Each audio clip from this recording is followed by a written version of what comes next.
Guys, ഞങ്ങളുടെ വീടിൻ്റെ അടുത്തൊരു ചേട്ടനും ചേച്ചിയുണ്ട് കേട്ടോ. അവർക്ക് കാര്യമായി മക്കളോ ബന്ധുക്കളോ പ്രാരാബ്ദമോ ഒന്നുമില്ല.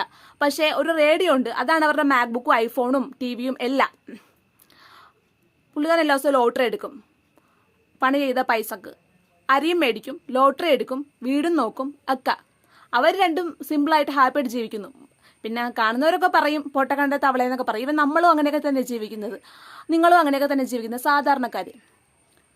അപ്പോൾ പിറ്റേ ദിവസം റിസൾട്ട് വരുന്നവരെ പുള്ളിക്കാരൻ പ്രതീക്ഷയുണ്ട്. എന്നത്തെയും പോലെ നടുവേ കീറിട്ട് വാഴച്ചോട്ടിട്ട് കളയും. ഞാൻ എപ്പോഴും ചെല്ലുമ്പോൾ കാണുന്നത്. അപ്പം ഞാൻ പറഞ്ഞു, ചേട്ടൻ ഈ ലോട്ടറി എടുത്ത പൈസ ഉണ്ടെങ്കിൽ ഒരു ലോട്ടറി അടിക്കാനുള്ള പൈസ കാണത്തില്ലേ? അപ്പോൾ ആ ചേട്ടൻ ഞാൻ ചിരിച്ചോണ്ട് അകത്തോട്ട് കയറിപ്പോവും. പിന്നെ ഒന്ന് ആലോചിച്ച് നോക്കിയപ്പോൾ എനിക്ക് മനസ്സിലായത്, നമ്മൾ സാധാരണക്കാരാണ്. നമുക്ക് എന്തിനെങ്കിലും ഒരു പ്രതീക്ഷ ഉണ്ടെങ്കിൽ അത് ജീവിതത്തിൻ്റെ മേലാണ്. നല്ല കാലം എപ്പോൾ വരുന്നതെന്ന് നമുക്കറിയത്തില്ല. പക്ഷേ എന്തെങ്കിലും വന്നു കയറാവുന്ന വസന്തം അതെല്ലാവർക്കും